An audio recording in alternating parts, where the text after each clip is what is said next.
Hoje em dia está no ar, hoje em dia é seu, hoje em dia é nosso. Que Deus te guarde, te proteja e te faça companhia. Muito bom dia e que seja realmente uma segunda-feira e uma semana produtiva e abençoada para você de casa que nos acompanha. Muito obrigado a você que sempre nos prestigia com o seu carinho e com a sua audiência. Continuamos com muita informação para você e a primeira notícia é de que 3 suspeitos morreram ao trocar tiros com a polícia durante uma perseguição policial. O grupo havia acabado de roubar uma loja. Acompanhe. O assalto foi por volta das 9 da noite, nesta loja da rua Renato Paes de Barros, no Itaim Bibi, zona sul de São Paulo. O comércio fica a um quarteirão desse distrito policial que estava fechado na hora do roubo. Segundo a polícia, 6 homens invadiram o local e renderam funcionários e clientes. O alarme foi acionado através do 90, né? E a rota nas imediações, patrulhando, logrou tentar deter esses marginais. 3 criminosos estavam neste carro preto. Eles foram rendidos próximo à loja e se entregaram. Um é menor. A polícia não quis passar os nomes e as idades deles. Mas os 3 bandidos que estavam neste carro tentaram fugir. E durante a fuga, eles bateram em vários veículos, inclusive numa viatura da Polícia Militar. Mas aqui neste ponto, no cruzamento das ruas Groenlândia com 9 de julho, também na zona sul de São Paulo, eles desceram e começaram a trocar tiros com os policiais. Os 3 foram baleados e morreram no local. Nenhum policial foi atingido durante a troca de tiros. Mas um PM que estava na viatura atingida durante a fuga sofreu ferimentos e foi levado para o hospital. O carro, segundo a polícia, não participava da perseguição e só foi atingido porque passava pelo caminho durante a fuga dos bandidos. Informações sobre o dinheiro e os objetos roubados da loja não foram divulgados. Há alguns anos atrás, nós tínhamos a periferia em alguns bairros onde era perigoso você transitar. Hoje não existe mais isso. Bairros nobres, considerados pelo menos nobres, acontece o que você viu na reportagem. Tiroteio entre bandidos e a polícia.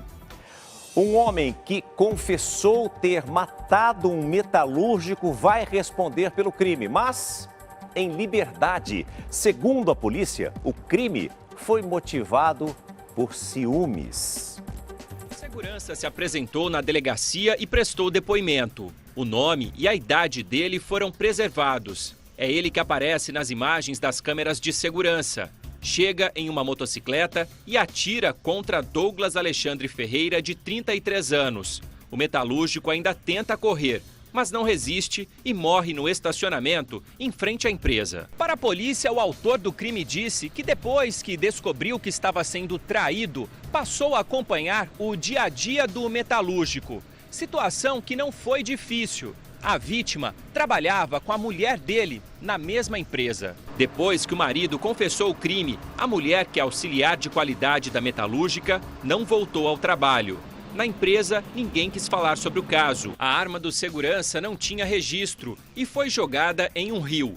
Ele vai responder em liberdade por homicídio qualificado. Qualificado por quê? Porque ele usou do meio de emboscada para esperar a vítima, né? Então, com isso, ele tirou a chance de defesa da vítima.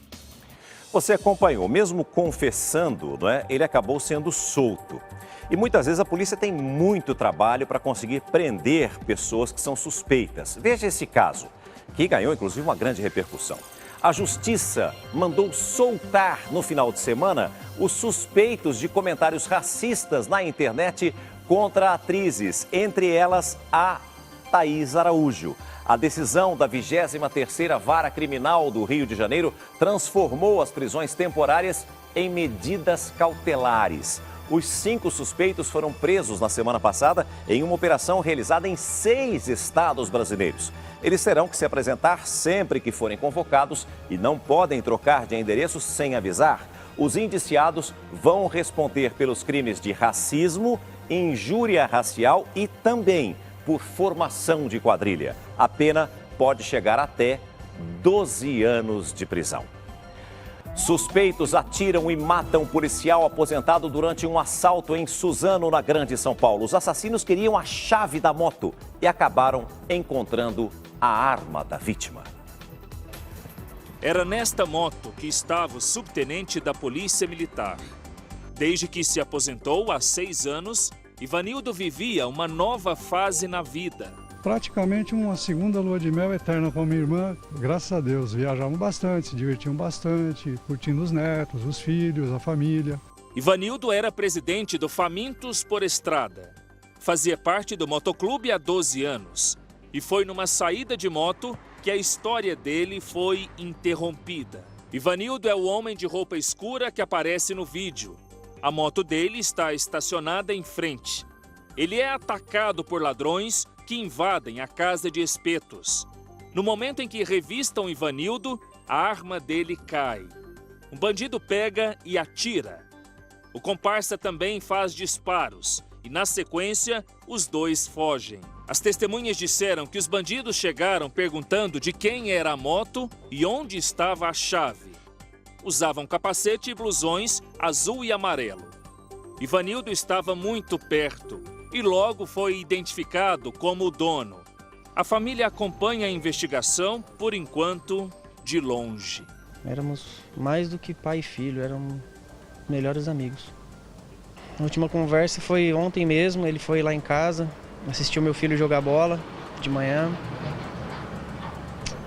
E de lá, ele foi embora e... Você imagina um policial militar que poderia, sem dúvida, né? Quando você é um PM, você corre risco todos os dias quando você está em atividade. A pessoa aposenta e quando poderia estar desfrutando já justamente, né, do lazer e estava fazendo isso, acaba morrendo na mão dos bandidos, justamente porque a arma caiu e aí os caras simplesmente executam esse policial. Mas eu não tenho dúvidas de que a polícia vai trabalhar e vai chegar no encalço desses dois assassinos. Presidente da OAB de Passos, no interior de Minas Gerais, é baleado e morto ao reagir a um assalto. Denis Provenzani de Almeida, de 49 anos, estava em um bar com amigos. Imagens gravadas por câmeras de segurança mostram toda a ação. O agente de capacete chegou pegando o celular de uma das pessoas que estavam na mesa. Todos se rendem, mas Denis se levanta e vai para cima do suspeito, que dispara 3 vezes e foge com o apoio de um comparsa que dava cobertura em uma motocicleta. Denis Provenzani era membro da OAB desde 1990 e foi reeleito em novembro do ano passado com 100% dos votos. 3 pessoas morreram e uma ficou ferida após 2 dias de confrontos entre traficantes que disputam o controle de drogas em morros do Rio de Janeiro. De lá, a repórter Carla Chaves tem todas as informações. O policiamento nas comunidades Chapéu Mangueira e Babilônia está reforçado. Os moradores estão com muito medo. Alguns preferiram não levar seus filhos para a escola hoje porque temem que a troca de tiros recomece. Segundo eles, durante todo o fim de semana foram vários tiroteios. A polícia diz que é uma briga entre facções rivais pelo domínio da venda de drogas. Para quem não é do Rio entender, a comunidade de Babilônia fica bem ao lado do Chapéu Mangueira. Para acessar as duas, é preciso entrar pela mesma rua. O clima no lugar sempre foi de muita tensão, mas agora a guerra se intensificou. Segundo a polícia, dentre os homens que morreram neste fim de semana, um era traficante. As comunidades possuem unidade de polícia pacificadora. Voltamos ao estúdio do Hoje em Dia. Obrigado, Carla. Uma ótima semana para você. Eu não me canso de agradecer aqui o carinho que o Carioca tem conosco aqui da Rede Record Televisão, em especial com Hoje em Dia. Muito obrigado mesmo, viu? Pela grande audiência, vocês que nos prestigiam todos os dias. Obrigado mesmo, de coração.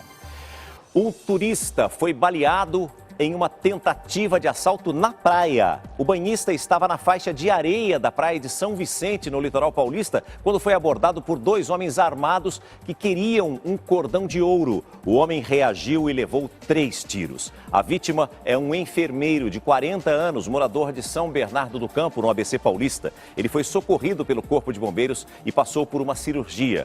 Um dos assaltantes foi preso. A arma usada no crime foi apreendida. E 2 mulheres foram mortas a tiros depois de serem expulsas do carro onde estavam. De Salvador, a repórter Jéssica Senra tem mais informações. Ô Jéssica, alguém já foi preso? Bom dia. Ainda não, César. As investigações contam com depoimentos de moradores do bairro, que é um dos mais populosos aqui de Salvador, e com imagens de uma câmera de segurança. O material, que já está em poder da polícia, mostra 2 mulheres sendo retiradas de um carro, aparentemente desacordadas, e mortas a tiros no meio de uma rua. Os 4 homens que aparecem nas imagens estão sendo procurados pela polícia. A suspeita é de que o crime tenha relação com o tráfico de drogas. Voltamos ao estúdio do Hoje em Dia. Final de semana extremamente violento, como você repara nas nossas reportagens, lamentavelmente. Jéssica, muito obrigado, uma ótima semana a você e o nosso agradecimento também ao povo baiano, né, que sempre também está com a gente todos os dias aqui no Hoje em Dia. Olha, por falar no final de semana, uma notícia muito triste que foi a queda do avião vitimando, né, uma família inteira. E a falta de caixa preta no avião que caiu no sábado, aqui em São Paulo, dificulta toda a investigação. A aeronave tinha autorização para viajar, mas era experimental, ainda passava por testes exigidos para a homologação. 7 pessoas morreram e uma ficou ferida. Moradores da região onde houve o acidente estão assustados. Veja na reportagem de Samara Bastos.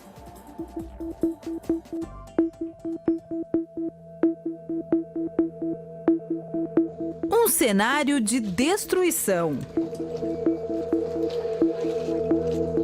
A primeira impressão quando a gente chega aqui ao local do acidente é que é uma praça de guerra. Está tudo completamente destruído. Este carro aqui, por exemplo, estava estacionado ao lado de fora da casa. E olha como ficou. Volante, bancos, painel, tudo completamente derretido. A partir daqui, a gente consegue ter uma ideia do tamanho das explosões.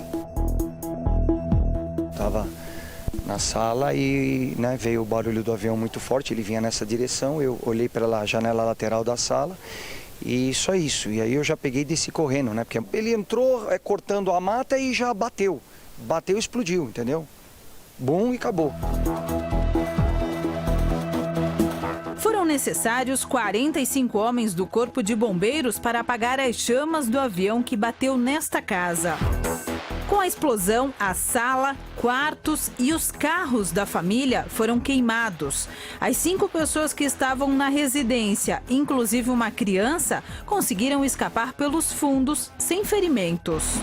A gente estava no meio da casa profunda, escutou a pancada, escutou o estrondo e pus todo mundo para correr para a casa do vizinho, para a casa do fundo. O domingo foi dia de retirar roupas e pertences, salvar o que sobrou.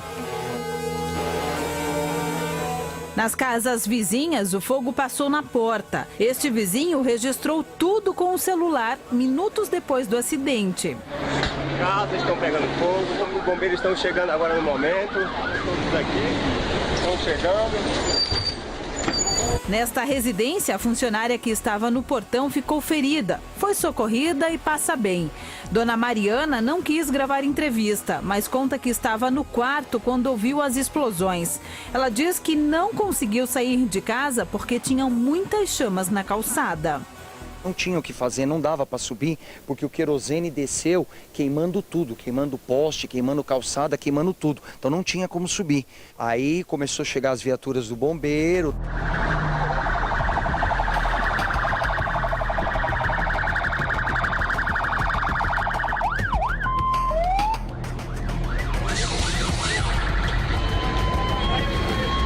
A casa atingida é a última desta rua sem saída. O local fica muito próximo à pista do aeroporto Campo de Marte, que fica na zona norte de São Paulo. E segundo os moradores, aqui não é rota de avião. Ou eles decolam sentido Casa Verde ou decolam sentido para o shopping, né? Sentido do metrô. Então, aqui não é rota de avião. Então, quando o avião faz curva aqui, já muito próximo, geralmente é BO. O avião é este que aparece na foto. Segundo a ANAC, a Agência Nacional de Aviação Civil, a documentação estava em ordem. A aeronave saiu do Campo de Marte na tarde do sábado em direção ao Rio de Janeiro e caiu logo em seguida. O buraco no alto deste muro de contenção é o ponto exato onde o avião bateu. As 7 pessoas, 6 da mesma família que estavam a bordo, morreram na hora.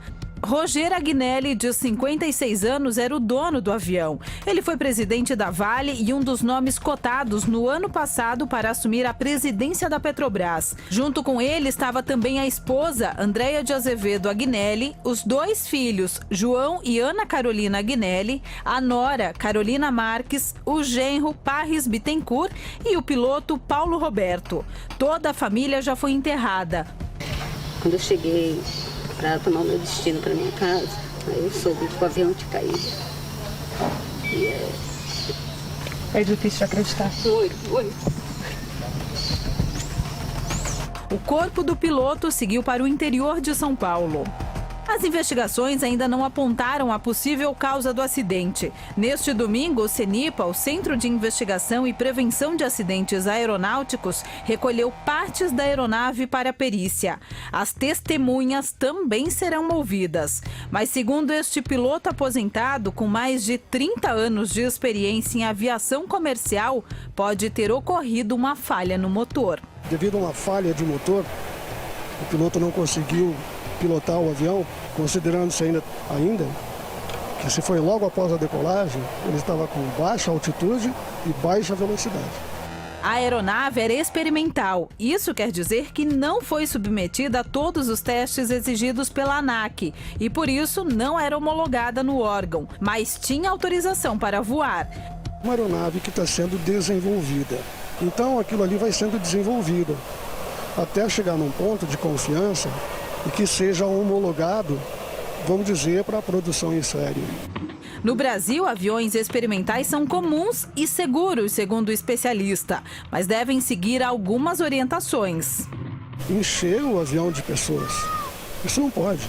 O máximo que é admitido é o piloto e algum engenheiro, algum especialista que vai fazer alguma avaliação lá dentro e que tem que ser também piloto.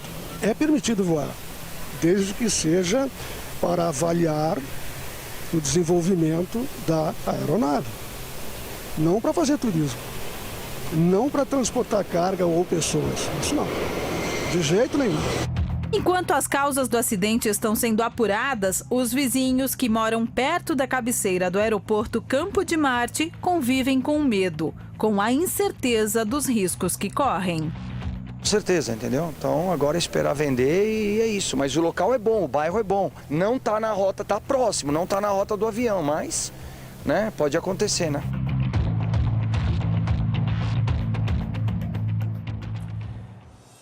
Em todo acidente aéreo, você já percebeu, né, a caixa preta é de fundamental importância. E muitas vezes, mesmo com ela, fica difícil, não é, descobrir com exatidão tudo o que aconteceu. Imagine sem a caixa preta, então, fica praticamente impossível. E uma simulação de voo, a pedido do jornalismo da Rede Record de Televisão, calculou o tempo exato entre a decolagem e a queda do avião. Para especialistas, foi tudo muito rápido e o piloto não teve como evitar a tragédia. Esse avião da foto é o que caiu sobre uma casa na zona norte de São Paulo. O modelo atende principalmente executivos. A tecnologia é americana e a aeronave é montada no Brasil. O motor potente facilita decolagens em pistas curtas. O avião é um monomotor e chega a atingir 500 km por hora em nível de cruzeiro. Tem capacidade para 7 pessoas e uma autonomia de voo de 7 horas. A imagem do simulador reproduz a mesma pista do Campo de Marte, de onde o avião partiu. O aparelho fica no hangar da Polícia Militar. André é piloto e está na aviação há 13 anos. Ele refaz o voo até o momento da queda. O equipamento reproduz a decolagem e a queda em tempo real. Nós cronometramos e olha só, 1 minuto e 10 segundos. Quem entende do assunto acha estranho. Assim que o avião decola, ele vai para a direita, sendo que a altura que ele estava deveria estar no eixo, ou seja, reto. Uma das hipóteses, né, André, é o desbalanceamento da aeronave. O que é isso? O deslocamento da aeronave é o peso da aeronave pendente para a direita, nesse caso. Por isso que ele provavelmente foi deslocado para a direita. A causa do acidente é investigada pela polícia. O avião não seguiu nenhuma das rotas previstas. Caiu a 390 metros do começo da pista. Muito rápido, na aviação o tempo passa rápido, você segue uma sequência de previsões.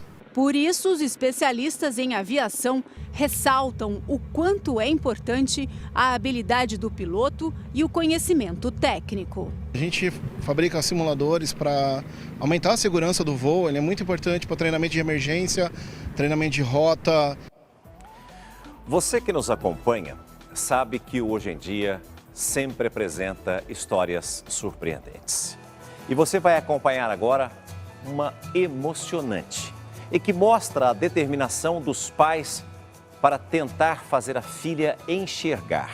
A menina, hoje com 2 anos, nasceu cega e os médicos brasileiros já não tinham mais esperanças. Veja. Ah, que gostoso! Papai! O desenvolvimento de Nicole pode ser acompanhado pelas redes sociais criadas pela família. Ela fala as primeiras frases, brinca, canta. Esta foi a forma que os pais encontraram para agradecer às centenas de pessoas que há 2 anos torcem e colaboram com a menina que, com tão pouco tempo de vida, já passou por muitas cirurgias bem delicadas. Nicole Beatriz foi diagnosticada ainda bebê com glaucoma congênito e um distúrbio nas córneas. O glaucoma congênito é uma doença rara e hereditária, caracterizada pelo aumento da pressão dentro dos olhos, o que causa cegueira. Muitas vezes as córneas ganham uma coloração azulada e parecem que tomam todo o espaço, ficando difícil até ver a pupila e a íris. Então fala, papai. Diante do diagnóstico, a família que vive em Pissarras, Santa Catarina, vendeu a própria casa para conseguir tratamento para a menina no Brasil. Foram vários médicos, 7 cirurgias em hospitais diferentes e na última passou a ter sensibilidade à luz. Ela põe o celular bem pertinho do olho, porque tem a luz, ela tenta enxergar. Apesar do avanço, os médicos acreditavam que isso seria o máximo que Nicole poderia alcançar, mas nunca enxergaria. A família não desistiu, ficou sabendo de um hospital referência em Miami. Então, em uma campanha na internet, eles tentaram arrecadar $18 mil, cerca de R$70 mil, para realizar a cirurgia nos Estados Unidos. Uma instituição americana soube do caso e resolveu ajudar. A cirurgia foi realizada na última quinta-feira. Os médicos colocaram uma válvula para diminuir a pressão dos olhos da menina e corrigiram as cicatrizes causadas pelas últimas operações.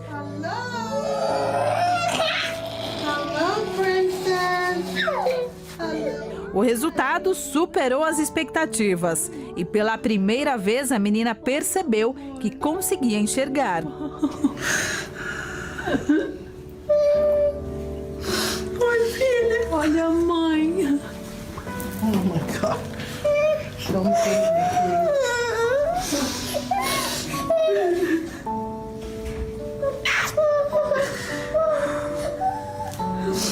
Não tô olhando. Oi, neném. Olha o bichinho. Olha o bichinho. Olha, meu amor. Você tá vendo? Oi. Oi. Aqui, Nini. Aqui. Toma. Pega.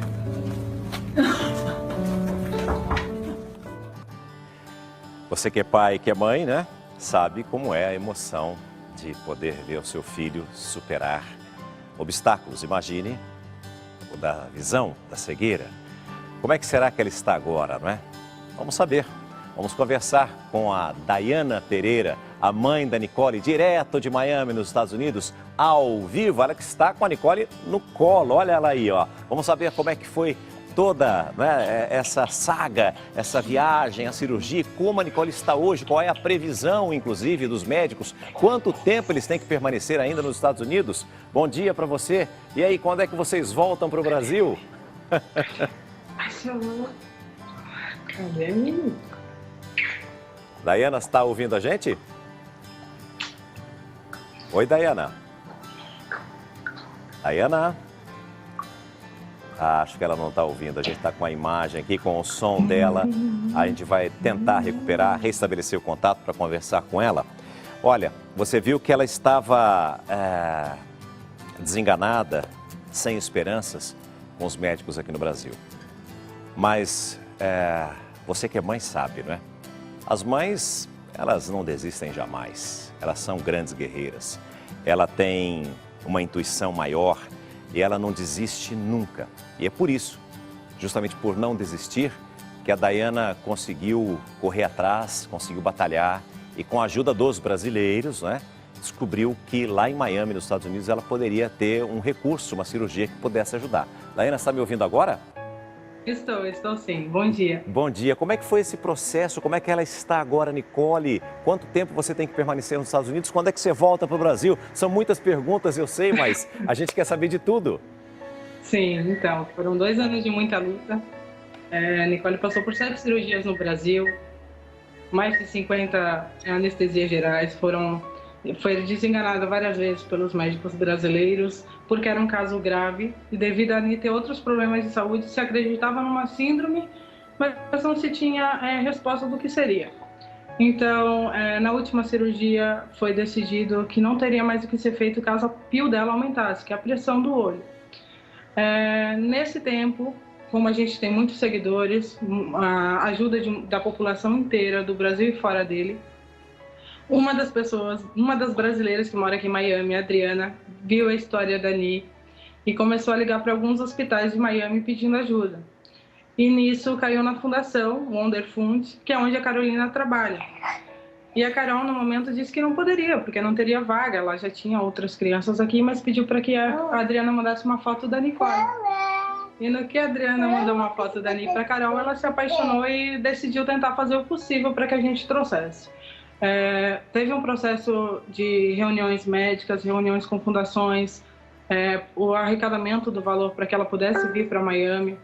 São 4 fundações envolvidas. A doutora Alana foi a única doutora que aceitou operar a Nicole, que aceitou tentar pela última vez uma cirurgia, que foi a cirurgia que deu o resultado. E hoje a Nicole está super bem. Ela ainda enxerga só de perto. Foram 2 anos sem ouvir, foram 2 anos sem ver.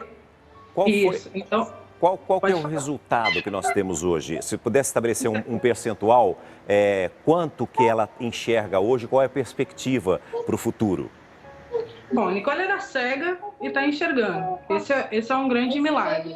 É um caso muito grave, ela precisou pôr válvula nos olhos porque a pio dela é incontrolável, já estava muito alto quando a gente chegou aqui nos Estados Unidos. A médica precisou limpar todas as cicatrizes de todas as 7 cirurgias anteriores, precisou expandir a pupila dela para que pudesse entrar luz nos olhos dela para que ela pudesse ver. Então ela está enxergando ainda de muito perto, mas ela está enxergando. Ela vai usar óculos para fazer com que ela enxergue de longe, para que ela não precise colocar tudo muito perto do olho. São 6 semanas de recuperação. Hoje a gente tem retorno com a médica. Ela precisa de muito estímulo porque o cérebro até então não sabia que tinha visão nos olhos, porque 2 anos ela não enxergou. Então precisa se trabalhar esse momento em que o cérebro consiga entender que agora ela tem visão e ele pode usar os olhos para que ela possa ter uma vida praticamente normal.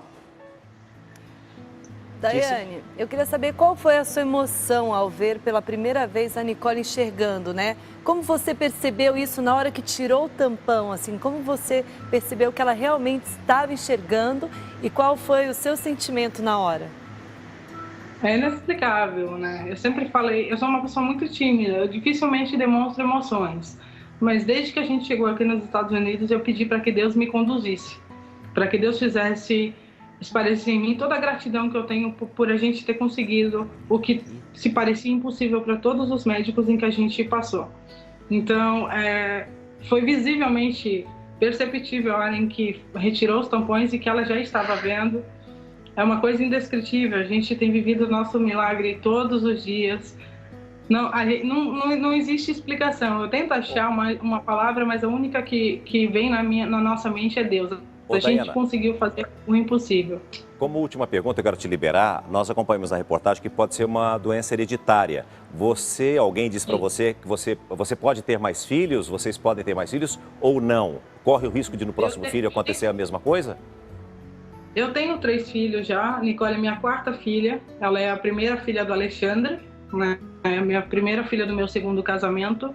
Mas já foi estudado em relação à nossa família, tanto na minha quanto a dele, não existe nenhum tipo nenhuma das más formações que a Nicole possui. Ela possui má formação renal, má formação motora, auditiva e ocular. Na cirurgia médica, então, diagnosticou a Nicole com síndrome de Peters, que era uma confiança que se tinha, mas não se tinha certeza.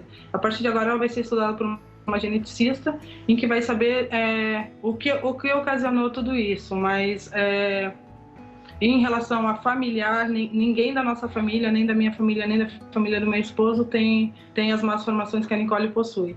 Ok, olha, bom retorno ao médico, boa estada para vocês aí nos Estados Unidos, que vocês possam retornar o mais rápido possível aqui para o Brasil e que Deus continue abençoando vocês e a vida da Nicole. Parabéns por sua persistência, viu? Muito obrigado.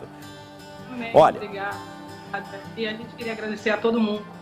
Nós é que agradecemos, nós é que agradecemos. Você viu aí, além da persistência da mãe, eu quero colocar um detalhe aqui. Nós mostramos sempre para você muitos casos ruins da internet, né? Com crimes, com falsidade ideológica, com pedofilia, enfim, são uma série de motivos ruins da internet, mas tem um lado extraordinário que é da solidariedade do brasileiro. Quantos e quantos casos de pessoas que não conseguiriam fazer tratamento, cirurgias aqui no Brasil e graças à arrecadação que as pessoas conseguem vão para o exterior. Parabéns aos médicos que se prontificaram a fazer essa cirurgia na Nicole e se Deus quiser ela vai estar de volta aqui em breve. Olha, nós falamos aqui da persistência da mãe, dos pais, né? Então preste atenção nesse outro caso, no drama de um garoto, de um menino, que nós vamos mostrar agora. Ele tem uma doença rara que provoca fratura nos ossos e espera já há quase 3 meses por uma cirurgia que, inclusive, já foi determinada pela justiça. A mãe faz um apelo desesperado para que as autoridades ajudem a resolver a situação do menino. A reportagem que você acompanha agora é de Elaine Cortez. Oi, eu tô aqui na Santa Casa de São Paulo. Eu vou fazer cirurgia. Eu quero que você me ajude pra mim ir pra casa. É muito sofrimento em saber que meu filho tem essa doença e não pode ter uma vida normal. Em ver as outras crianças brincando, jogando bola. E saber que meu filho nunca vai poder fazer isso. Me sinto muito triste. Um abraço mais forte e Pedro pode sofrer fraturas gravíssimas. Ele tem 3 anos e uma vida inteira de extrema fragilidade. Ele fica muito triste em ver todo mundo entrando, sendo internado, indo para casa e ele sempre sobrando no quarto.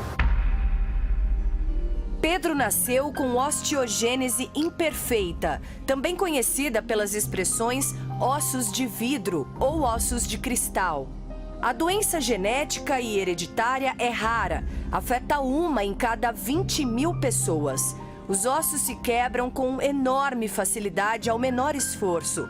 As fraturas podem ocorrer ainda no útero materno e a criança costuma apresentar graves deformidades já no nascimento, como foi o caso de Pedro. Só que ele nasceu com muitas fraturas, mais ou menos umas 30, nasceu todo quebrado. Aí só me mostraram e levaram ele para UTI. Fui ver meu filho mais ou menos com 3 dias. Ele com bastante dor, chorava muito. Ao pegar ele para tomar banho, ele gritava muito de dor, só que a gente não sabia o porquê. A doença é provocada pela deficiência na produção do colágeno do tipo 1, o principal responsável pela constituição dos ossos, ou pela falta de proteínas que auxiliam nessa produção. A falta de colágeno afeta os ossos, a pele e até os vasos sanguíneos. Os pacientes podem ter a perda progressiva da audição, baixa estatura, dificuldade de locomoção e deformações na coluna e na caixa torácica que acarretam complicações pulmonares e cardíacas. Não existe cura para a osteogênese imperfeita, mas o uso de medicamentos que melhoram a absorção do cálcio pelos ossos e o implante de hastes metálicas podem proporcionar uma melhora na qualidade de vida. Foi em busca deste tratamento que a mãe de Pedro deixou tudo em Pernambuco e mudou para São Paulo. Depois que eu descobri a doença do meu filho, vi que eu teria que lutar pela vida dele, por um tratamento melhor, porque disseram para mim que não havia tratamento para essa doença. Não havia equipe especializada na doença dele em Pernambuco. Aqui em São Paulo, Tereza procurou a Santa Casa, onde Pedro colocou uma haste na perna esquerda. Era a expectativa de uma vida melhor. Cheguei em São Paulo, ele fez uma cirurgia, colocou uma haste no fêmur esquerdo. e melhorou bastante a vida dele. Só que com 6 meses de cirurgia, ele começou a reclamar com muitas dores no fêmur. Pela imagem do raio-x, dá para perceber exatamente onde está a haste. O tipo implantado não era o indicado para Pedro. Foi colocada uma haste recomendada para quem não vai crescer mais. Bastaram alguns centímetros e o resultado foi desastroso. Ela saiu de dentro do osso, está subindo para a parte do quadril. E ele precisa de uma haste telescopada que cresce junto com o osso. Machuca muito, ele reclama muito de dor, ele anda e fala sempre para mim que tem um ferro furando ele. O menino parou de ir para a escola e a mãe teve que deixar o emprego. Com a ajuda da ex-patroa, que é advogada, recorreu à justiça. E a Santa Casa de São Paulo foi obrigada a internar imediatamente Pedro Henrique para refazer a cirurgia. Desta vez com o implante certo de hastes nas 2 pernas, sob pena de pagamento de multa diária. A decisão dava um prazo de 20 dias, a contar de 28 de dezembro do ano passado. Mas não foi cumprida. A entidade recorreu da decisão. Como é que pode um hospital não respeitar uma decisão do juiz, sendo que a vida do meu filho está em jogo, qualquer hora ele pode cair, ter uma fratura e essa taxa de perfurar algum órgão dele. Isso é muito revoltante. A polícia precisou intervir para que a Santa Casa cumprisse o mandado judicial de internação imediata. Mas desde que chegou ao hospital, há quase 4 meses, a vida de Pedro só piorou. Só está à espera desse material que o SUS nunca manda e isso já vai fazer 4 meses que ele está internado e não resolveram nada até hoje. A mãe tentou pedir a alta do menino na expectativa de encaminhá-lo para outro hospital. Mas a saída dele não foi permitida, enquanto a situação judicial não se resolver. Para conseguir uma cirurgia, precisei lutar, entrar na justiça e não adiantou nada. A entrada da nossa equipe não foi autorizada. Nenhum porta-voz da instituição quis dar entrevista sobre o caso. Em nota, a Santa Casa de São Paulo informou que aguarda o material necessário para a realização da cirurgia sem prazo estabelecido pelo SUS, o Sistema Único de Saúde. Enquanto isso, o garoto permanece internado e com muitas dores, segundo a mãe, e não recebe nem mesmo as medicações necessárias. Meu filho, ele faz um uso de uma medicação que se chama pamidronato, é o que ajuda a fortalecer. Ele toma essa medicação de 3 em 3 meses, tem que tomar durante até 22 anos. Só que no momento o hospital está sem fornecer há mais de 1 ano para todas as crianças. E ele não é o único que enfrenta esse sofrimento. Outras crianças que têm esta doença estão passando pela mesma coisa que meu filho está passando, sem medicação e sem cirurgia dessa haste. Pedro só sente o sol pela luz que entra nas frestas da janela. O universo dessa criança nos últimos meses se restringe a um leito e um corredor de hospital. Chora, fala que está com muita dor e que quer fazer a cirurgia para ir para casa logo. Essa é só mais uma mãe que passa dias e noites numa cadeira como acompanhante, à espera de uma decisão que devolva a dignidade e o verdadeiro descanso. Eu estou muito revoltada em saber que no nosso Brasil não tem tratamento para essas crianças que têm essa doença rara. Me sinto muito triste e humilhada.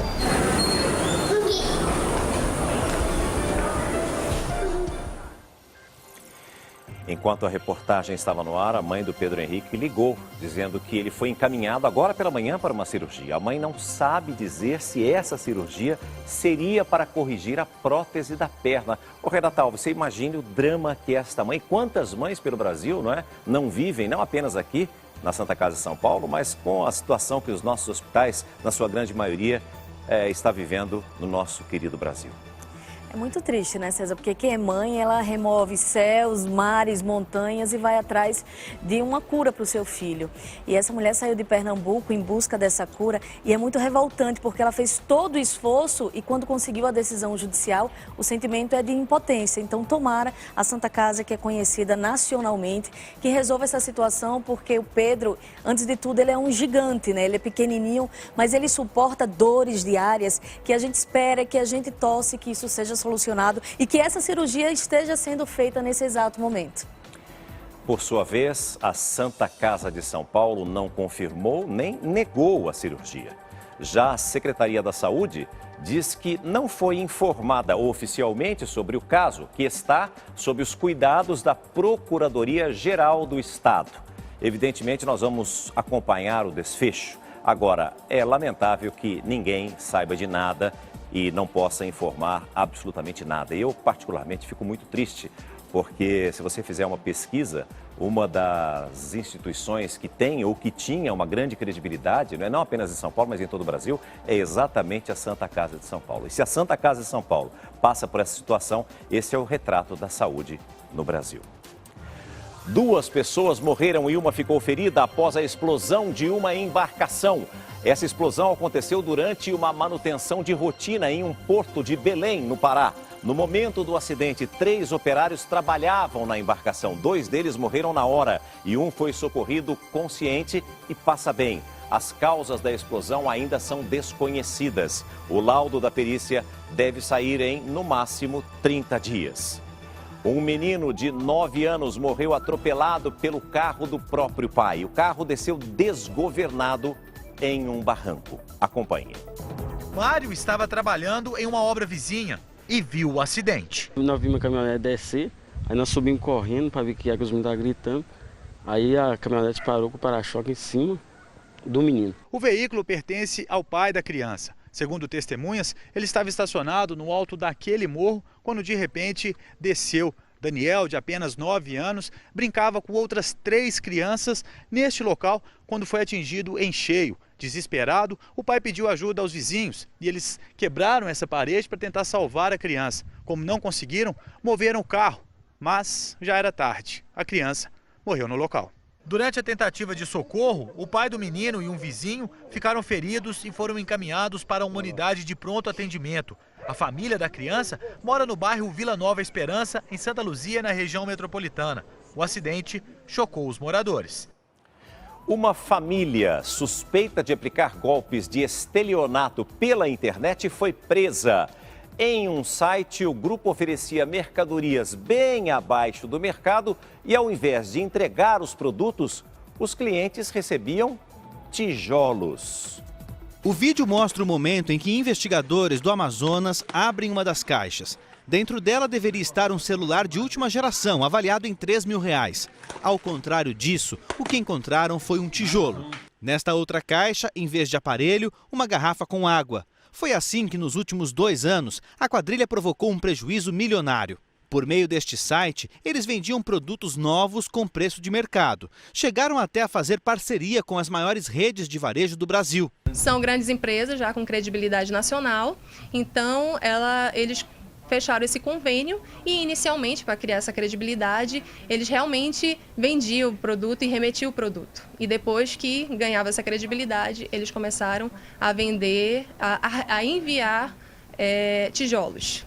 Neste site especializado em reclamações de consumidores pela internet, centenas de usuários relatam problemas. Compraram pelo site da empresa e o produto não chegou. Na última remessa, centenas de caixas foram interceptadas pela Polícia Civil de Manaus. Nelas, garrafas de água e tijolos seriam enviados para consumidores de vários estados brasileiros. Como a postagem das caixas era feita em Manaus, clientes que haviam comprado produtos pela internet das grandes redes de varejo do país acreditavam que a fraude acontecia dentro dos Correios. Foi então que as agências de Manaus denunciaram o caso à Polícia Civil. A investigação feita pelo Departamento de Repressão ao Crime Organizado do Amazonas mostrou que o esquema partia, na verdade, aqui de São Paulo. Era aqui na capital paulista que estava sediada a empresa. Só em uma semana de dezembro, a quadrilha enviou mais de 1.000 caixas com tijolos e água no lugar de produtos. Um prejuízo de mais de R$1 milhão. A MKG tinha como sócio, uma pessoa que era responsável, o pai, e depois nós verificamos que quando eles fizeram um contrato com os Correios, havia um outro familiar, que havia assinado como testemunha. Nós verificamos que um terceiro irmão também fazia parte dessa associação criminosa. Então, além de família, eles também agiam para o crime. Com a ajuda do Departamento Estadual de Investigação Criminal, o DEIC, os policiais de Manaus prenderam a família. Todos são apontados como organizadores e operadores do esquema. Além do pai, Darwin Rodrigues da Costa, de 53 anos, também foram presos os filhos Henry, de 22, Richard, de 20 anos e William, de 18. Henry é estudante de Direito. Nenhum tinha passagem pela polícia. Daqui a pouco você vai ter dicas de como se proteger com Celso Russumano na Patrulha do Consumidor. É já já. Manifestantes contrários ao governo continuam acampados na Avenida Paulista. Eles voltaram poucas horas depois do encerramento do ato contra o impeachment da presidente Dilma na noite da última sexta-feira. Ontem à noite, os manifestantes realizaram um buzinaço em frente ao prédio da Fiesp. Eles pediam a prisão do ex-presidente Lula. Um boneco com a imagem de Lula foi inflado e levado para o local dos protestos. Apesar da manifestação, o trânsito não ficou bloqueado. E a situação complicada do governo se reflete nas pesquisas de opinião pública. A desaprovação da presidente Dilma nunca foi tão grande. Durante o final de semana em Brasília, políticos trabalharam no processo de impeachment e os protestos continuaram. Ontem, no início da noite, um pequeno grupo de manifestantes se reuniu em frente ao Palácio do Planalto. Os protestos de rua mostram que vem crescendo o descontentamento com o governo petista. É o que revelou a última pesquisa Datafolha, que ouviu quase 2.800 eleitores. 68% dos entrevistados querem um impeachment da presidente Dilma. Em fevereiro, eram 60%. 27% são contra. 65% acham que Dilma deveria renunciar. Em fevereiro, eram 58%. Quase 70% dos entrevistados classificam o governo da presidente como ruim ou péssimo. Na pesquisa de intenção de votos, a ex-senadora Marina Silva, da Rede Sustentabilidade, lidera a pesquisa, seguida por Aécio Neves e Lula. Até o juiz da Lava Jato, Sérgio Moro, aparece na pesquisa com 8% das intenções de votos. Apesar das pesquisas mostrarem que os eleitores querem a saída da presidente Dilma, há uma descrença em relação a como o atual vice-presidente Michel Temer conduziria o país. Apenas 16% dos entrevistados acreditam que Temer, na presidência, faria um bom ou um ótimo governo. A previsão é de que até o final de maio já tenha sido votado o processo de impeachment da presidente Dilma na Câmara dos Deputados. O presidente da comissão, que é do PSD, partido aliado ao Planalto, trabalhou durante todo o fim de semana em cima do processo. Na sessão de hoje, os deputados devem discutir os procedimentos da comissão nas próximas semanas. Para manter a isenção, a imparcialidade, para que esse processo seja balizado absolutamente em requisitos legais, constitucionais e regimentais, eu preferi me afastar temporariamente da condição de líder do partido. Se for aceito o pedido de impeachment na Câmara, o processo segue para o Senado, sob o comando do presidente Renan Calheiros. Ele teria dito a pessoas próximas que não têm condições de barrar o afastamento de Dilma. Para Renan, quem tem que fazer este trabalho antes que o processo chegue ao Senado é o ex-presidente Lula, que neste final de semana teve mais escândalos envolvendo o nome dele. Em entrevista a uma revista semanal, o senador Delcídio do Amaral, ex-líder do governo, afirmou que Lula comandava o esquema de corrupção na Petrobras. Delcídio, que fez um acordo de delação premiada, diz que o Lula negociou diretamente com as bancadas as indicações para a diretoria da Petrobras e tinha pleno conhecimento do uso que os partidos faziam das diretorias, principalmente no que diz respeito ao financiamento de campanhas. O Lula comandava o esquema. Na entrevista, o senador também afirma que a presidente Dilma sabia de todo o esquema de corrupção e que o dinheiro sujo financiou as campanhas dela. Segundo o senador, o então ministro da Justiça e atual advogado-geral da União, José Eduardo Cardoso, avisava ao senador quando teria operação da Polícia Federal. Eu conversava muito com o Cardoso. Quando sabia de alguma operação, ele me dizia: ventos frios sopram de Curitiba. A senha era essa. Mas agora, o novo ministro da Justiça, Eugênio Aragão, que tomou posse na quinta-feira, avisou que não tolera vazamento de informação dentro da Polícia Federal e que, se acontecer, a equipe toda será trocada. A PF reagiu à ameaça e acredita que Aragão esteja querendo acabar com a Operação Lava Jato. O Instituto Lula informou em nota que, abre aspas, não comenta conversa fiada nem delação comprada. Fecha aspas. Já a Secretaria de Imprensa da Presidência da República afirmou que o governo nunca interferiu nas investigações da Operação Lava Jato. E o advogado-geral da União, José Eduardo Cardoso, disse também em nota que a entrevista de Delcídio do Amaral demonstra desejo de vingança contra autoridades que não impediram a prisão do senador. A Prefeitura de São Paulo invadiu pela primeira vez um terreno particular em busca de focos do mosquito Aedes aegypti. A operação mobilizou muitos profissionais e o custo vai ser pago pelo dono do imóvel. A agente da Prefeitura faz a última tentativa. O aviso foi deixado no portão quando o dono do terreno não foi encontrado. O imóvel chamou a atenção da vigilância da Secretaria da Saúde pelo risco de ter focos de larvas do mosquito da dengue. E os agentes decidiram aplicar pela primeira vez um decreto publicado em março, que autorizou a entrada forçada para combater o Aedes aegypti. Foi feito aqui um sobrevoo com um drone e observou-se que dentro desse imóvel existem alguns carros e com acúmulo de água que poderá estar aí com alguns focos de dengue e é isso que a gente quer verificar. Os funcionários da limpeza começam a limpar o local cheio de veículos abandonados. Até lá no fundo do terreno tem 13 carros, muitos na mesma condição deste aqui, ó, o primeiro, que estava bem perto do portão, que nem tem mais vidro e a cada chuva certamente acumula muita água aí dentro. Nos veículos, os agentes encontraram 3 focos de larvas. Depois fizeram a pulverização com inseticida. Pelas placas dos carros, a Guarda Municipal não descobriu qualquer irregularidade. O dono do imóvel, ainda não localizado, será multado. Vai ser avaliado qual foi a despesa, qual equipe foi mobilizada, quantas pessoas e vai ser cobrado do proprietário do imóvel todo esse trabalho. Parabéns à Prefeitura de São Paulo. Um marco na história. Depois de 88 anos, um presidente americano pisou em Cuba. Barack Obama, que desde eleito prometeu dialogar com os países inimigos, se reúne hoje com o presidente cubano Raul Castro. Obama desembarcou em Cuba neste domingo com a família e aproveitou o dia livre para conhecer o local. Eles passearam pelo Centro Velho de Havana e participaram de um encontro com a equipe da Embaixada Americana da cidade. Obama foi recebido com aplausos. Destacou que a visita é uma oportunidade histórica de construir novos acordos comerciais e fortalecer os laços entre os povos.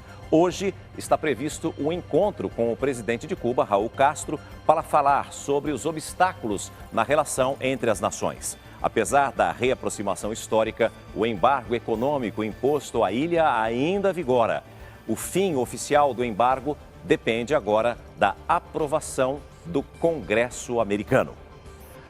Hoje faz uma semana do mega assalto a uma transportadora de valores em Campinas, no interior paulista. Um roubo calculado em mais de 50 milhões de reais, praticado por uma quadrilha altamente aparelhada. Dos 20 integrantes, apenas 2 foram presos até agora. Que mora perto do local, ainda não superou o pânico sofrido em meio ao intenso tiroteio. Acompanhe.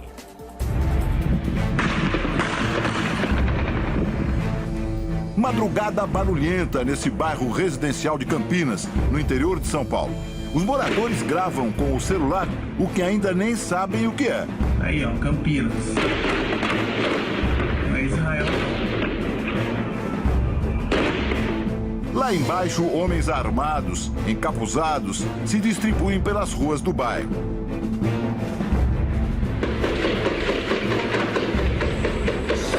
Nossa, mano. Olha esses calibres. Os tiros abriam caminho para os assaltantes invadirem esta empresa, uma transportadora de valores. O objetivo, roubar cerca de 50 milhões de reais. Mais de 20 assaltantes chegaram aqui pouco depois das 4 horas da madrugada. Eles tinham armas pesadas, fuzis, metralhadoras e também utilizaram bananas de dinamite. para explodir paredes da empresa para poder entrar. Veja só, ali havia um rombo, o rapaz está acabando de arrumar agora.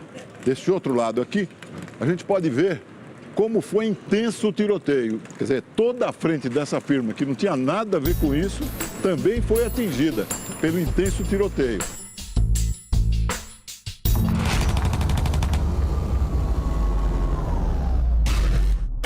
Este casal ficou amedrontado com a violência e mesmo dentro de casa se escondeu. Embaixo da cama, 1 hora mais ou menos. 1 hora mais ou menos. Nesse tempo, Paulo e a esposa Silmara contaram a um amigo pela internet o sufoco que passavam. Nossa, Rodrigo, tá dando medo, Rodrigo. É muito tiro, cara, é muito tiro. É guerra civil, é arma pesada, é bomba. A minha casa estremece, os vidros, quebrar o vidro até acho. E a gente debaixo da cama essa hora. Veja neste vídeo exclusivo que o Domingo Espetacular teve acesso. O motorista passa numa rua próxima. Ele não sabe, mas no carro que vem atrás está parte da quadrilha. São os assaltantes responsáveis por manter todos afastados da cena do crime. Os ladrões param ao lado do motorista e atiram 1, 2 vezes. Veja de novo a fumaça. Os disparos são para assustar. O motorista dobra a rua e desaparece. Os assaltantes voltam de ré para o ponto onde são responsáveis pela vigilância.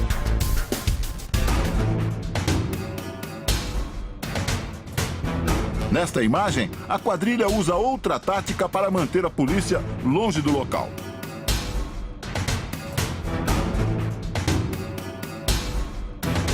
Um carro escuro é atravessado na rua. Um homem desce e abre o porta-malas. Outros 2 também descem. Todos estão com fuzis. 2 deles espalham algo pela rua. São os chamados miguelitos, pregos retorcidos usados para furar pneus de carros em movimento. Os miguelitos estavam em baldes como este, recolhido pela polícia. Durante a ação, este outro assaltante dispara várias vezes. Dá para ver o clarão da arma. Este especialista em segurança explica o porquê de tantos tiros. Eles usaram mais ou menos uma tática de guerra, que é o fogo-cobertura, que é para atingir o inimigo pelo psicológico. E no caso, o inimigo seria a chegada da polícia. A quadrilha tinha um arsenal, 5 tipos de armas, entre fuzis e pistolas. Nas imagens onde os assaltantes espalham miguelitos na rua, o especialista identifica o fuzil calibre 5.56. Essa aqui é uma arma nacional utilizada pela nossa polícia. Ela tem uma velocidade de 940 metros por segundo. O especialista explica que esse tipo de fuzil tanto pode ser usado em rajadas como no tiro a tiro. Olha o tipo de tiro. É tipicamente de fuzil.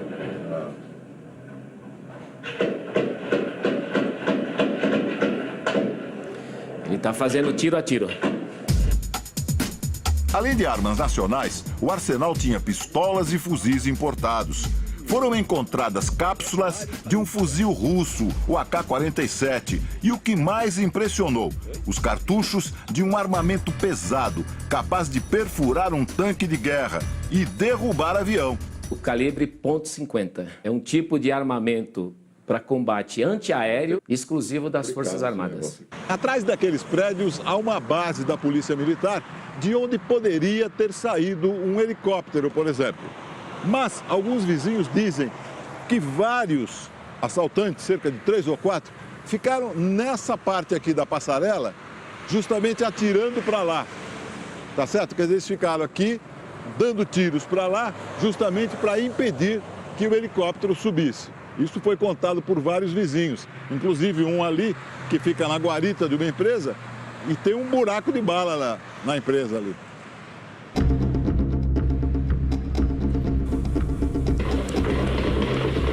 A quadrilha também usou explosivos. Olha as granadas, cara. Bagulho louco.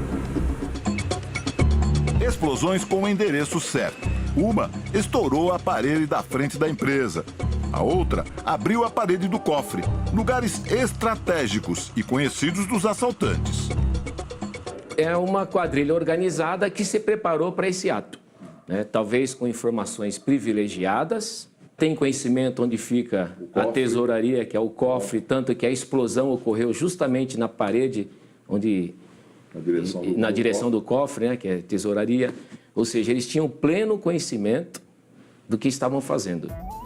Você tem alguma dúvida de que eles tinham informações privilegiadas? Agora, como foi a fuga deles depois de retirarem todo o dinheiro dessa transportadora de valores? Você vai acompanhar, olha, foi cinematográfica e todos os bastidores desta mega operação criminosa. Daqui a pouquinho a gente mostra para você, até porque hoje em dia, desta segunda-feira, tem muitas outras atrações. Não é verdade, garotinha de Ipanema, Ticiane Pinheiro? São 11 horas mais 8 minutos, hora oficial do Brasil. Hoje em dia está de volta nesta manhã de segunda-feira e você está acompanhando uma reportagem especial mostrando uma mega operação dos criminosos com um assalto de 50 milhões de reais ou mais a uma transportadora de valores no interior aqui do estado de São Paulo, na cidade de Campinas. E agora você vai ver a fuga cinematográfica dos bandidos. Acompanhe. A fuga também foi planejada em detalhes. Esta proteção lateral da estrada, que dá acesso a uma passagem de pedestre, foi desaparafusada e retirada para que os carros dos assaltantes passassem. Desse jeito, foi mais fácil entrar na rodovia Anhanguera, que liga a capital ao interior.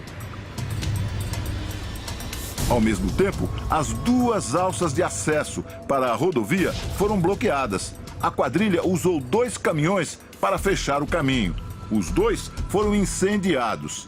Dentro deles havia projéteis intactos. Mais um detalhe do plano de fuga. Com o calor, né, provocado naquele veículo, vai ocorrer a explosão da munição. Então é algo mais psicológico para assustar quem tentar se aproximar daquela região. Mais para barulho. Nesse outro vídeo, também inédito, é possível ver o momento que os ladrões escapam. No final da rua, passa um carro. Depois, um caminhão de pequeno porte. Em seguida, mais 3 carros. Nestes veículos estavam assaltantes e quase 50 milhões de reais. Há exatamente um ano, em março do ano passado, essa mesma empresa sofreu um assalto muito parecido. Na época, disseram que os ladrões levaram cerca de 7 milhões de reais. Em março do ano passado, a ação durou apenas 5 minutos. A polícia desconfia. Pode ser a mesma quadrilha novamente em ação. Em bastante pontos conhecida. Tem bastante pontos? Entretanto, ela mudou o modus de agir. Da outra vez, eles foram lá e atiraram para se defender. Desta vez, eles foram lá para impedir a chegada do policiamento e roubar em paz. Tanto que ficaram quase 1 hora lá. Na hora que eu ouvi eles falar polícia, polícia, eu acho que os ladrões já tinham ido embora. O Domingo Espetacular teve acesso à conversa de policiais militares que participaram do cerco aos assaltantes, mas não se aproximaram. Pelos diálogos, foi uma precaução. O cara tá gastando munição. Na verdade, gastar munição, esperar o dia clarear, senão não tem jeito de encostar. Não dá pra ver nada. Positivo, dá pra ver os caras perfeitamente, mas ninguém encosta.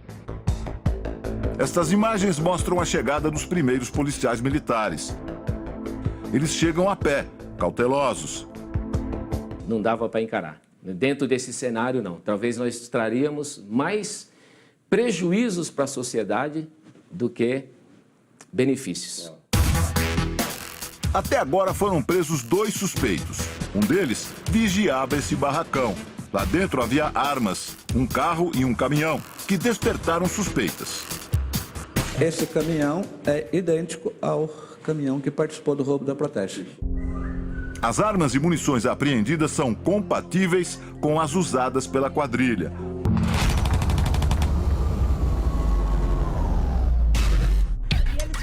Já os moradores acreditam que a solução para os assaltos é a mudança da empresa para outro local. O ideal é que eles saíssem daí, sim.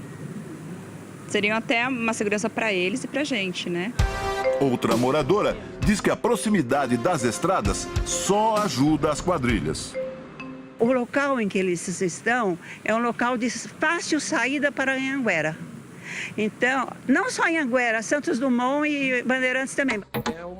O consultor de segurança acredita que a solução é ser mais rigoroso para impedir a entrada de armas no país. Impedir com que essas armas cheguem ou apreendê-las antes, prendendo a quadrilha, a população não vai passar o sufoco que passou naquela madrugada, naquela região de Campinas.